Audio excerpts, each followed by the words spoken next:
ইঁদুরের আক্রমণ থেকে ফসলকে রক্ষা করার জন্য অত্যন্ত গুরুত্বপূর্ণ কথা বললেন কৃষিবিদ রুবেল ভাই। আক্রমণ থেকে না না এমন এমন লাগতেছে ভাই, এর মধ্যে দিক ইঁদুর কি পানি আছে জমিতে? হালকা হালকা। আচ্ছা, ইঁদুরের দেখবেন যে কাটতেছে, ও একটা জায়গায় বসার জায়গা করছে আগে, এই সড়কের ধারে দেশে কইছে কোন হ্যাঁ গোটা ভিড় রাখা, তার আগে আবাসস্থলটা নষ্ট করতে হবে। এক একটা যদি বসতে না দেয়, এই যে জায়গায় জায়গায় দেখেন টোকলা করে করে বসার জায়গা করছে, ওই জিনিসটা ভেঙে দিতে হবে। ওইটা ভেঙে দেয়। ওটা ভেঙে দিলে একাধিকবার ভেঙে দিতে হবে, একদিন ভেঙে দিয়ে আর যাবেন না তা হবে না। ইঁদুর কিন্তু সামাজিক প্রাণী। ইঁদুরকে যদি শেষ পর্যন্ত বিষ দিয়ে মারার চিন্তা করেন, কখনো বাজারে বলে দেখবেন কারেন্ট বিষ, খাইলেই রাশ পড়ে যাবে, খাইলে শৈকলো, কিন্তু ওই বিষটা দেওয়া যাবে। ওই বিষটা দিলে কি হবে জানেন? একটা পোকা, একটা ইঁদুর মারা যাবে, বাকি ইঁদুররা কিন্তু ওইখান থেকে খবর পাবে। কেমনে? ও খেয়ে যদি অনুভব করে যে এটা বিষ, ওইখানে দেখবেন হয় প্রস্রাব করে দিচ্ছে অথবা তার মল ত্যাগ করছে, পায়খানা করছে, লাদি, ছাগলের লাদির মতো পড়ে থাকে। এটা হচ্ছে বিপদ সংকেত। ইঁদুর কিন্তু সামাজিক প্রাণী, এটা মাথায় রাখবেন, ঠিক আছে? এটা বিপদ সংকেত। অন্য ইঁদুর আর খাবে না, আপনার ফসলের ক্ষতি করবে, সবাই দলে বলে একসাথে।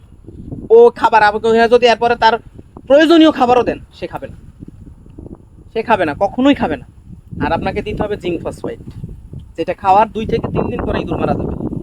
তাহলে এই 2 দিন 3 দিন কেমনে বাঁচবে? সে যেই দিন খাবে সেদিন থেকে হালকা জ্বর অনুভূত হবে তার গায়ে, এরপরে তার মুখের রুচি নষ্ট হবে, বেশি ঘুম ঘুম পাবে, হঠাৎ করে পানির তৃষ্ণা পাবে। 3 দিন পরে পানি খাইতে যেখানে যাবে সেইখানে মরবে। দেখেন না কিছু বিষ আমরা দিলে, আমার বাড়িতে খায় ওষুধ, মানুষের বাড়িতে যায় মরে, ঠিক আছে?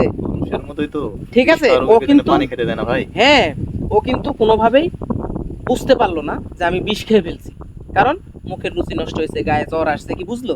বুঝলো না। সে কি করবে? এরপরে গিয়ে পানি খাইতে যাবে যেখানে, সেখানেই মরবে। ওর কিন্তু বংশ পরিজন যারা ছিল কাউকে খবর দিতে পারলো না, ভাইরে এই খাবারটা বিষ, তোরা আর কেউ খাইস না। এ কিন্তু বলার সুযোগ পেল না। এর জন্য ইঁদুর যদি আপনি মারার চিন্তা করেন, এইভাবে করতে হবে। জিঙ্ক ফসফাইড দিতে হবে। এটা কি জিনিস ক্ষতি পাবে? জিঙ্ক ফসফেট আপনার কীটনাশক দোকানে দেখবেন টিনের ডিব্বা থেকে বের করে দেয়, ওরা সুন্দর করে হোমিও পুইরার মতো পুইরা বানায় দেয়, অল্প একটু বিষ, একটু বেশি দাম নেয়।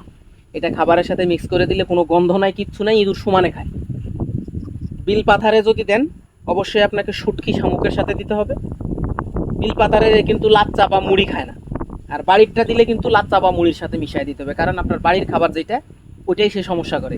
আপনার বাড়িতে দিলে ওর সাথে দিবেন, আর বিল পাথারে দিলে আপনাকে শামুক অথবা শুটকি মাছের সাথে দিতে হবে। দেখবেন ও দ্রুত খাইছে, এবং আপনার ওইখানে 2-3 দিন হয়তো দেখা যাবে 2-1টা কাটা, এরপর আর বুঝাও কাটা পাবে।